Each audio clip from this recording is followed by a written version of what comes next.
ফেসবুকে আমার ভাইয়া ফ্রেন্ড দেখে যে একটা ছবি, আমাকে দেখানোর পর আমি বলছি এটাই ভাইয়া, দেখে যে অনেক রক্ত।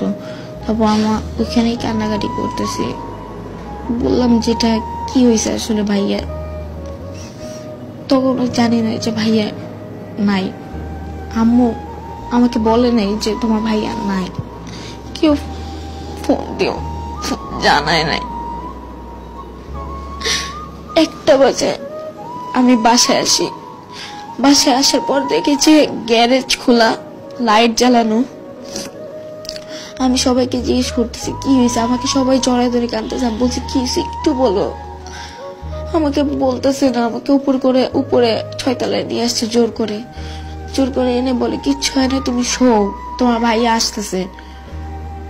প্রায় 30 মিনিটের মতো শুয়ে আছি, হঠাৎ করে দেখি চিৎকার দিয়ে সবাই কাঁদতেছে। বারান্দায় যাওয়ার পর দেখি যে আম্মু সবাই ধরে আছে কাঁদতেছে। আমি নিচে যেয়ে দেখি কাপড় পরে আছে আমার ভাইটা।